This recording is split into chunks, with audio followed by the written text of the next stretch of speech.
Hello friends, welcome to the success Kendra. Friends, आज इस video में हम लोग बिहार बीएड एंट्रेंस एग्जाम 2021 के लिए हिस्ट्री, पॉलिटी, ज्योग्राफी, साइंस और करंट अफेयर्स के 40 इंपॉर्टेंट क्वेश्चंस को कवर करेंगे। फ्रेंड्स, आज हमारा यह सेट 1 है और फ्रेंड्स आपके एग्जाम में जो जनरल अवेयरनेस का सेक्शन है उसमें 40 क्वेश्चन पूछे जाएंगे और ये 40 question history, polity, geography, science और करंट अफेयर्स से होंगे। वीडियो आपके लिए काफ़ी इंपॉर्टेंट है, वीडियो को पूरा देखिएगा। आज हमारा यह सेट 1 है और डेली रात को 8 बजे आपको एक सेट मिल जाएगा।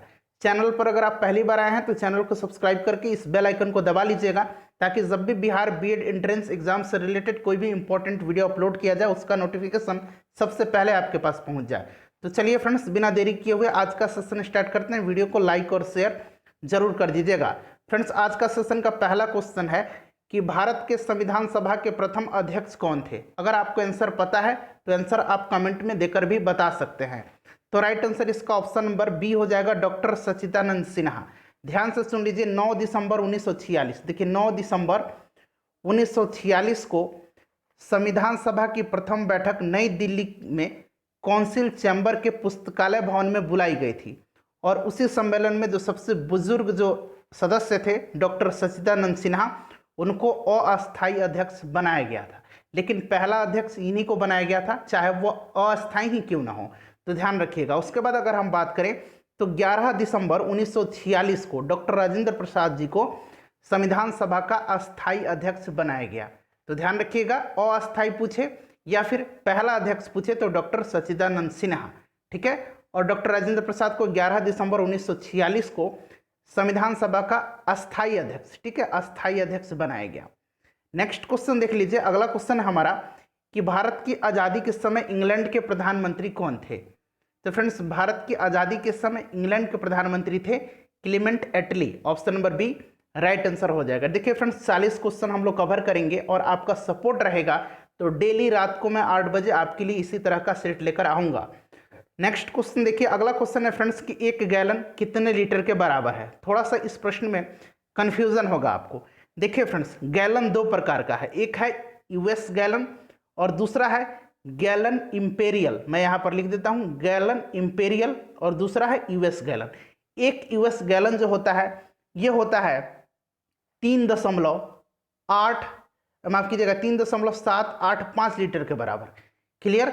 और जो गैलन इंपेरियल है वो होता है 4.546 लीटर के बराबर। तो देखिए ऑप्शन में क्या दिया हुआ है, ऑप्शन में 3.785 लीटर नहीं दिया हुआ है, ठीक है, दिया हुआ है 4.546 लीटर।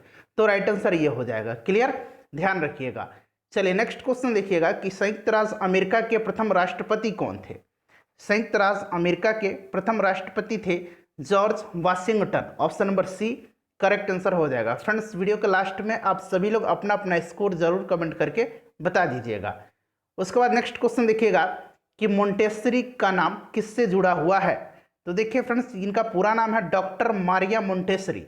ये इटली की एक प्रसिद्ध शिक्षाविद थी, ठीक है, और इन्होंने ही ये मोंटेसरी पद्धति जो है इसको विकसित किया और जिससे कि सामान्य बुद्धि के जो छात्र हैं उनको शिक्षा प्राप्त हो सके इस पद्धति के तहत, ठीक है, और सामान्य बुद्धि के बालकों की शिक्षा के लिए इसका उपयोग किया गया। राइट आंसर इसका हो जाएगा प्री स्कूल शिक्षा। Option number A right answer हो जाएगा प्री स्कूल शिक्षा। नेक्स्ट क्वेश्चन देखिए। और फ्रेंड्स, वीडियो को प्लीज लाइक जरूर किया कीजिएगा और शेयर जरूर कर दीजिएगा। देखिए, जहां तक सूर्य से दूरी का प्रश्न है, पृथ्वी किन के बीच है। तो फ्रेंड्स, अगर हम सूर्य से दूरी के हिसाब से बात करें तो सबसे पहले मैं बोल दे रहा हूं, ध्यान रखिएगा, सबसे पहले कौन सा ग्रह आएगा, बुध आएगा, लिख भी देता हूं मैं यहाँ पे। उसके बाद शुक्र आएगा, उसके बाद फ्रेंड्स शुक्र के बाद कौन सा ग्रह आएगा, पृथ्वी आएगा, फिर मंगल आएगा, मंगल के बाद आ जाएगा आपका बृहस्पति, बृहस्पति के बाद शनि, शनि के बाद अरुण और लास्ट में वरुण आएगा, क्लियर। तो देख लीजिए, पूछा गया है पृथ्वी किनके बीच में है, तो पृथ्वी जो है ये सूर्य और मंगल के बीच में है, सूर्य और मंगल, शुक्र और मंगल। तो राइट आंसर शुक्र और मंगल के बीच में, option number B correct answer इसका हो जाएगा, ठीक है फ्रेंड्स।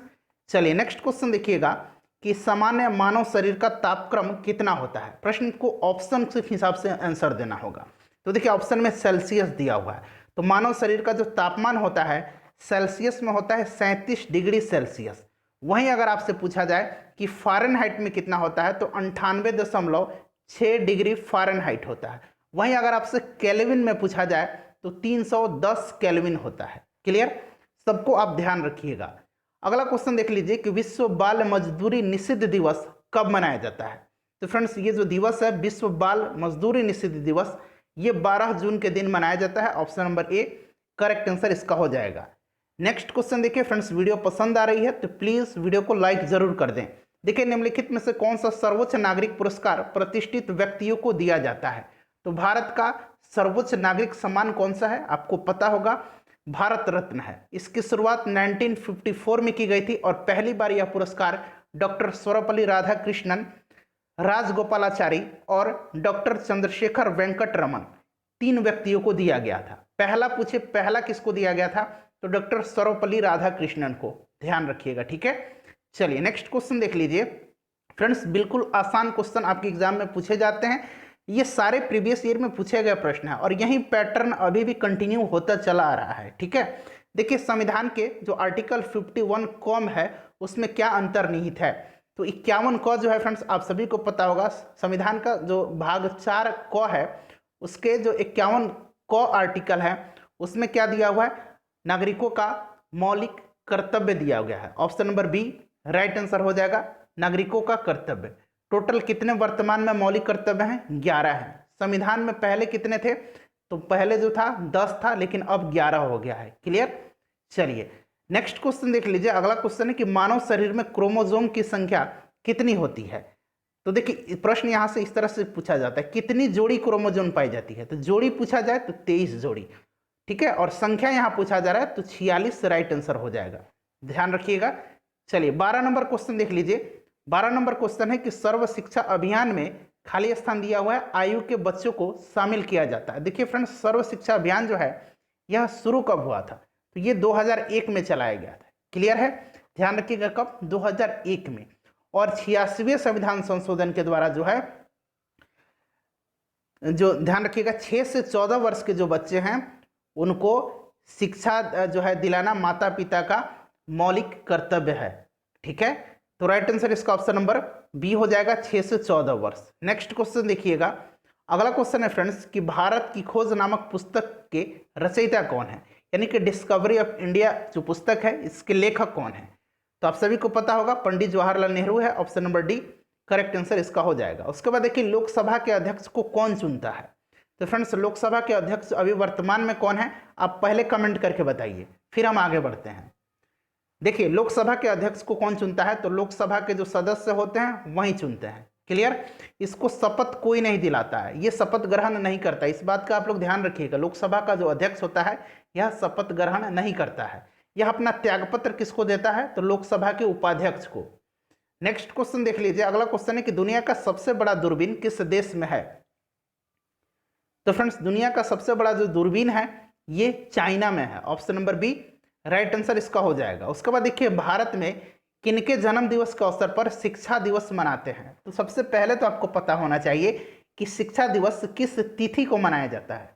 तो फ्रेंड्स शिक्षा दिवस जो है यह प्रत्येक वर्ष 11 नवंबर के दिन मनाया जाता है। ठीक है, 11 नवंबर 1988 को माफ कीजिएगा 11 नवंबर 1888 को जो है मौलाना अबुल कलाम आज़ाद का जन्म हुआ था और ये भारत के पहले शिक्षा मंत्री थे। क्लियर, इन्हीं के जन्म दिवस के अवसर पर शिक्षा दिवस मनाया जाता है। पहली बार शिक्षा दिवस कब मनाया गया, तो 2008 में। ठीक है, 11 नवंबर 2008 को पहली बार शिक्षा दिवस मनाया गया।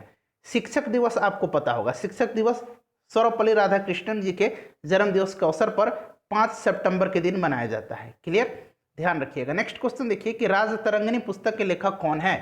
तो यह राजतरंगिणी पुस्तक जो है यह लिखा है किसने, कलहन ने। और कलहन जो थे ये एक कश्मीरी इतिहासकार थे। Option number A right answer हो जाएगा। इन्होंने इस पुस्तक में कश्मीर के इतिहास का वर्णन किया हुआ है। अगला क्वेश्चन देखिएगा फ्रेंड्स कि विश्व आर्द्र भूमि दिवस यानी कि वर्ल्ड वेटलैंड डे, यहाँ मैं अंग्रेजी में भी लिख देता हूँ, वेटलैंड डे कब मनाया जाता है। तो यह प्रत्येक वर्ष 2 फरवरी के दिन मनाया जाता है। इंपॉर्टेंट है, ध्यान रखिएगा। इस वर्ष यानी कि 2021 में इसकी क्या थीम थी, वेटलैंड एंड वाटर, यानी कि आर्द्र भूमि और जल। नेक्स्ट क्वेश्चन देख लीजिएगा कि विश्व स्वास्थ्य दिवस 2021 की विषय वस्तु क्या है। विश्व स्वास्थ्य दिवस 2021 की विषय वस्तु यानी कि थीम क्या है। तो विश्व स्वास्थ्य दिवस कब मनाया जाता है? तो फ्रेंड्स यह 7 अप्रैल के दिन मनाया जाता है। ठीक है, 7 अप्रैल 1950 को WHO की स्थापना हुई थी। इसी के उपलक्ष्य में प्रत्येक वर्ष 7 अप्रैल के दिन विश्व स्वास्थ्य दिवस मनाया जाता है। WHO का हेडक्वार्टर कहाँ है? जेनेवा, स्विट्जरलैंड में है। और फ्रेंड्स इस वर्ष इसकी थीम रही थी एक निष्पक्ष और स्वस्थ दुनिया का निर्माण करना। Option number D correct answer इसका हो जाएगा। अगला क्वेश्चन देख लीजिए कि एक नॉटिकल मील कितने किलोमीटर के बराबर होता है? एक नॉटिकल मील कितने किलोमीटर के बराबर होता है? तो फ्रेंड्स ये होता है 1.852 kilometre. Option number B correct answer इसका हो जाएगा। उसके बाद देखिए थोड़ा सा मैं छोटा कर देता हूं ताकि आपको क्लियर दिखाई दे। हाँ देखिए, आचार्य चाणक्य एक गुरुकुल के शिक्षक थे जो खाली स्थान दिया हुआ में अवस्थित था। तो देखिए चाणक्य को अन्य नामों से भी जाना जाता है, जैसे कि विष्णुगुप्त। ठीक है, हाँ ध्यान रखिएगा। और ये जो शिक्षक थे ये किसके थे? तक्षशिला जो विश्वविद्यालय था उसी के शिक्षक थे। ठीक है, और यही चाणक्य, विष्णुगुप्त इनको भी कहा जाता है, ये चंद्रगुप्त मौर्य के भी शिक्षक थे, गुरु थे। और इन्हीं की सहायता से चंद्रगुप्त मौर्य ने नंद वंश के आखिरी शासक घनानंद को पराजित किया था। क्लियर? कौटिल्य के नाम से भी इनको जाना जाता है, ये भी आप ध्यान रखिएगा। नेक्स्ट क्वेश्चन देखिए, और इनकी पुस्तक अर्थशास्त्र है, ध्यान रखेंगे। मुक्त विश्वविद्यालय निम्न माध्यम से शिक्षा प्रदान करता है। तो मुक्त विश्वविद्यालय जो है यह दूरस्थ माध्यम से, डिस्टेंस एजुकेशन आपने सुना होगा। Option number A correct answer इसका हो जाएगा। उसके बाद देखिए 3 भाषा सूत्र में क्या अंतर्निहित है? तो 3 भाषा सूत्र, एक तो हिंदी हो गया, दूसरा अंग्रेजी हो गया, और तीसरा संबंधित राज्य की भाषा। ठीक है, तो ये विद्यालयों में 3 भाषा की पढ़ाई होनी चाहिए। Option number A right answer इसका हो जाएगा। उसके बाद नेक्स्ट क्वेश्चन देखिए फ्रेंड्स कि सफेद क्रांति से भारत किस मामले में स्वावलंबी हुआ है? तो सफेद क्रांति यानी कि श्वेत क्रांति दुग्ध उत्पादन से। Option number A right answer हो जाएगा। भारत में श्वेत क्रांति यानी कि सफेद क्रांति के जनक डॉक्टर वर्गीज कुरियन को माना जाता है। नेक्स्ट क्वेश्चन देखिए, नेक्स्ट क्वेश्चन है फ्रेंड्स कि शिक्षा का अधिकार अधिनियम 2009 किस उम्र के बच्चों को मुफ्त एवं अनिवार्य शिक्षा का अधिकार देता है? तो फ्रेंड्स ये देता है 6 से 14 वर्ष के। Option number B right answer हो जाएगा। इंपॉर्टेंट क्वेश्चन है, ध्यान रखिएगा। ठीक है, राज्य 6 से 14 वर्ष की उम्र के सभी बच्चों को निःशुल्क और मुफ्त शिक्षा प्रदान करेगा। ये आर्टिकल 21 क में दिया गया है, जो कि एक मौलिक अधिकार है। अगला क्वेश्चन देख लीजिए कि हमारे संविधान का कौन सा भाग मुफ्त एवं अनिवार्य प्राथमिक शिक्षा का अधिकार प्रदान करता है? तो अभी मैंने बताया आर्टिकल 21 क में है, यानी कि ए में है 21 ए, अंग्रेजी वाले 21 ए लिखेंगे, और यह मौलिक अधिकार है। मौलिक अधिकार भाग 3 में है, आर्टिकल 12 से लेकर के 35 तक में, ध्यान रखिएगा। नेक्स्ट क्वेश्चन देख लीजिए कि रक्त में अधिक मूत्रीय अम्ल किस बीमारी का सूचक है? तो रक्त में अधिक मूत्रीय अम्ल जो है यह गाउट का सूचक है। Option number C correct answer हो जाएगा। फ्रेंड्स प्लीज वीडियो को अगर आपने अब तक नहीं लाइक किया है तो लाइक जरूर कर दीजिएगा। नेक्स्ट क्वेश्चन देखिए कि खाली स्थान दिया हुआ है, राज्य के साथ सबसे लंबा समुद्र तट है। तो सबसे लंबा समुद्र तट आपको पता होगा किस राज्य का है? गुजरात का है। उसके बाद देखिए गांधी जी का चंपारण आंदोलन किसके लिए था? तो गांधी जी ने चंपारण आंदोलन 1917 में किया था, और भारत में इनका यह पहला सत्याग्रह था। क्लियर है? राइट आंसर इसका हो जाएगा नीलहे मजदूरों की समस्या के समाधान हेतु। नेक्स्ट क्वेश्चन देख लीजिए। अगला क्वेश्चन है कि कोहरा के समय हम लोग किसके कारण नहीं देख पाते हैं? तो हम लोग नहीं देख पाते हैं प्रकाश के प्रकीर्णन के कारण। Option number D correct answer इसका हो जाएगा। इंपॉर्टेंट क्वेश्चन है, इसको आप जरूर ध्यान रखिएगा। उसके बाद देखिए 31 नंबर क्वेश्चन कि वैज्ञानिक स्वभाव का क्या मतलब होता है? तो फ्रेंड्स देखिए वैज्ञानिक स्वभाव का मतलब होता है तर्क के साथ साथ निर्णय लेने का स्वभाव। Option number A right answer इसका हो जाएगा। उसके बाद नेक्स्ट क्वेश्चन हमारा कि किसने कहा था कि नीति निर्देशक सिद्धांत भविष्य में विधि निर्माण का आधार होना चाहिए? तो ये स्टेटमेंट जो है यह है डॉक्टर भीमराव अंबेडकर जी का। Option number B right answer हो जाएगा। इन्होंने जो आर्टिकल 32 है जिसमें कि संवैधानिक उपचारों का अधिकार है, इसको संविधान का आत्मा कहा है। ठीक है, चलिए नेक्स्ट क्वेश्चन देखिएगा। अगला क्वेश्चन है कि म्यांमार देश की राजधानी कहाँ है? तो म्यांमार की राजधानी जो है नेपितो है। Option number C correct answer हो जाएगा। पुराना नाम इसका बर्मा है, अब म्यांमार हो गया। ठीक है, नेक्स्ट क्वेश्चन देख लीजिए कि भारत का राष्ट्रीय जलीय जंतु कौन है? तो फ्रेंड्स भारत का राष्ट्रीय जलीय जंतु जो है यह गंगा डॉल्फिन है। जलीय जंतु इसको कब घोषित किया गया, तो ध्यान रखिएगा जलीय जंतु इसको घोषित किया गया है 5 अक्टूबर 2009 को। हो सकता है पूछा जा सके, ध्यान रखिएगा। उसके बाद देखिए सन 2022 का फुटबॉल विश्व कप कहाँ होगा, तो फ्रेंड्स ये आयोजित किया जाएगा कतर में। Option number B right answer हो जाएगा। नेक्स्ट क्वेश्चन हमारा है कि वर्ष खाली स्थान दिया हुआ है में भारत G20 शिखर सम्मेलन का आयोजन की मेजबानी करेगा। तो देखिए फ्रेंड्स 2020 में कहाँ हुआ है, सऊदी अरब में हुआ है। 2021 में कहाँ होगा, तो ध्यान रखिएगा इटली में होगा। 2022 में कहाँ होगा, तो 2022 में इंडोनेशिया में होगा। ठीक है फ्रेंड्स, 2023 में भारत में होगा। 2024 अगर पूछे तो याद रखिएगा ब्राजील में होगा। कहाँ होगा, ब्राजील में। नेक्स्ट क्वेश्चन देख लीजिए, अगला क्वेश्चन है कि ऑस्ट्रेलियाई ओपन 2021 की महिला एकल विजेता कौन है। देखिए फ्रेंड्स यहाँ महिला एकल पूछा गया, अगर पुरुष एकल पूछा जाता तो नोवाक जोकोविच हो जाते जो कि सर्बिया के हैं। महिला एकल नाओमी ओसाका राइट आंसर हो जाएगा। नाओमी ओसाका जापान की रहने वाली है। ऑस्ट्रेलियाई ओपन साल का पहला टेनिस ओपन टूर्नामेंट है। नेक्स्ट क्वेश्चन देख लीजिएगा 38 नंबर की निम्न में से सबसे अधिक किसका एटॉमिक नंबर है, यानी कि परमाणु संख्या किसका है। तो परमाणु संख्या इसमें कैल्शियम का सबसे अधिक है, कितना होता है 20 होता है।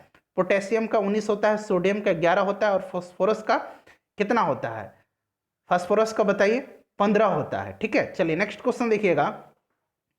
अगला क्वेश्चन है कि सामान्य स्थिति में पानी किस तापक्रम पर उबलता है। तो फ्रेंड्स देखिए सबसे पहले यहाँ देखिए फ़ारेनहाइट में पूछा गया है। तो पहले तो आपको पता है कि ये सामान्य जो है सेंटीग्रेड में अगर पूछा जाता तो आपको पता है कि 100 डिग्री सेंटीग्रेड पर उबलता है। अब अगर इतना आपको पता है तो आप इजीली इसको फ़ारेनहाइट में चेंज कर सकते हैं। फॉर्मूला होता है C/100 = F-32 बटा 180। अब यहाँ C का मान आपको पता है, रख दीजिए 100 रख दीजिएगा तो ये 100 से 100 कैंसिल हो जाएगा, ये इधर चला जाएगा 180 और ये माइनस से प्लस इधर 32 आ जाएगा और इधर F बच जाएगा। इसको जोड़ दीजिए तो कितना आ रहा है 180 और 32 212 डिग्री फ़ारेनहाइट। इसी प्रकार अगर केल्विन में पूछे तो केल्विन में 273 जोड़ दिया जाता है सेंटीग्रेड में। तो सेंटीग्रेड आपको पता है कि 100 है और इसमें 273 जोड़ दीजिएगा तो 373 केल्विन पर पानी जो है उबलता है। ठीक है, ध्यान रखिएगा। चलिए right answer option number C हो जाएगा। उसके बाद नेक्स्ट क्वेश्चन हमारा है कि निम्न में से कौन सा विटामिन रक्त का थक्का बनाने में मदद करता है। फ्रेंड्स इस प्रश्न का आंसर आपको कमेंट करके अभी तुरंत बताना है। अगर आपका सपोर्ट मिलेगा तो डेली रात को 8 बजे मैं यह सेट आपके लिए लेकर के आऊँगा। वीडियो को लाइक और शेयर जरूर कर दीजिएगा, चैनल को सब्सक्राइब कर लीजिए, बेल आइकन को प्रेस कर लीजिएगा। मिलते हैं कल रात फिर 8 बजे। Thanks for watching.